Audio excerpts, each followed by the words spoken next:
आन भांत नहीं पावो कोई, अपना रूप दे दो जिससे हमारा विवाह हो जाए। भगवान ने कहा कि अरे नारद, तेरे जैसा भक्त यदि मोह माया में हम तेरा विवाह करा भी दें, लेकिन बिगड़ जाएगा तेरे जैसा भक्त, इसलिए मोह माया में तेरे जैसे भक्त को नहीं डालना है, दूर रहा। तेरे जैसा उनसे कहा नहीं कहा नहीं है, मन में भगवान ने सोच लिया कि कितनी भी भीख मांगता रहे, हम तुझे वो चीज देने वाले नहीं हैं जिसमें तू मोह में फंस जाएगा, फिर तू जगत का कल्याण नहीं कर पाएगा। इसलिए भगवान से नारद जी ने कहा कि जह विद होहि, चौपाई कहती है, बोलो सीताराम।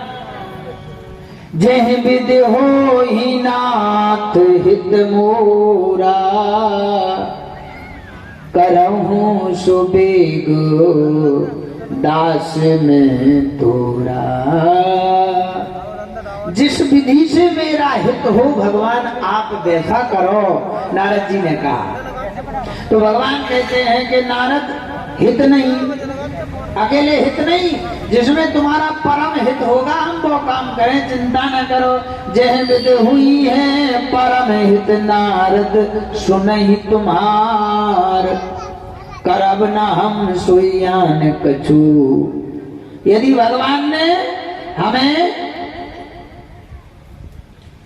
पतला बना दी, मान लो हम हल्के से हैं, ठिनगे हैं, है ना, है नहीं हम हल्के से, कई जने जाकर 1.5 बेथा को है वो बनेरा बाबा वो पंडित आओ वैसे, लेकिन भैया माइक पे भाई चिल्लातरी है तो हल्को छो, बोलो सीताराम। कई लोग यही परिचय से हमें जाना उन्हें गुस्सा चढ़ा तो वे यही करो हल्को 1.5 बेथा तो है भाई है। तो यही रामचरितमानस की चौपाई कहती है क्या, बोले भगवान ने कहा कि हम तुम्हें ऐसे योग नहीं बना देंगे जिससे तुम गड़बड़ करने लग जाओ, बोले हम तुम्हें कोनो ना कोनो कमी रहने देंगे। अब जैसे हमारे मान लो वर्तमान में जैसे ठीक है, जो चीज कुदरत और ईश्वर और विधि के विधान ना है वो जरूर। नारद जी ने कहा ब्याह करा दो, भगवान ने कहा ब्याह करा दे तो बिगड़ जाओ, मोह माया में बिद जाओ, लोगों को सत्संग ना कराते और तुम जैसा नारद भक्त गड़बड़ हो जाएगा। जो मोह बहुत बुरा हो ब्याह को, बोलो सीताराम। इसलिए तुम ऐसे ही रहो, और यदि चक्कर में पड़े तो फिर और ज्यादा गिरते जाओगे, इसलिए इससे दूर रखा है भगवान ने नारद को।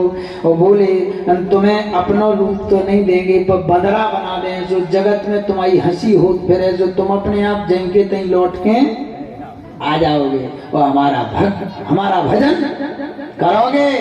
तो भगवान नारद जी को भगवान ने बंदरा का रूप दे दिया, और नारद जी को पता नहीं, तो नारद जी चले गए महाराज बंदरा का रूप लेके।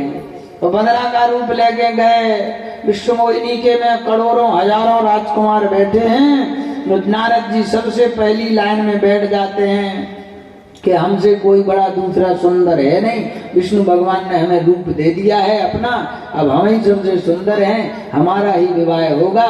ये कन्या नाय माय का को भटके पहले नंबर हमें जयमाला डाल दे, लेकिन ऐसा नहीं हुआ। जिस लाइन में नारद जी बैठ जाते हैं उस लाइन को ही वो कन्या छोड़ देती है, उस तरफ जाती ही नहीं है, क्योंकि वे तो हते 15। बोलो सीताराम। तो कहने का भाव ये है, रामचरितमानस कहती है सत सुधरहि सत्संगति पाई, पारस परस उधातु सुहाई। कितना भी मूर्ख व्यक्ति हो, उधातु को सुधारने के लिए महाराज जैसे पारस मणि छुआ देने से लोहा भी सोना हो जाता है, लेकिन कब होता है जब छुआओगे तब। अब बोले बिना ही छुआए तो लोहा सोनो बन जाए, मणि दूर से दिखाओ ऐसी के ले सोनो बन जाए, तो बनने वाली मणि में भी इतनी ताकत नहीं है कि दूर से बना देवे लोहे को सोना।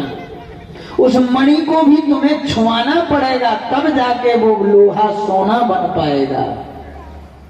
ऐसे ही सत्संग है, आपको सत्संग में आना पड़ेगा और आकर के सिर्फ बैठना ही नहीं पड़ेगा, यहाँ बैठ के चुप रहना पड़ेगा और कथा सुननी पड़ेगी।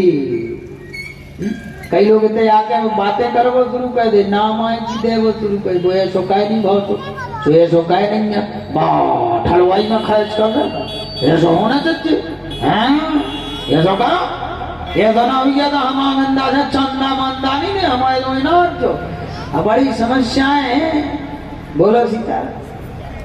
तो कहने का भाव हमारा ये है कि भैया बड़े समार, एक गाना है ना, समार समार पाग धरियो बेटी राजन की बेटी आई।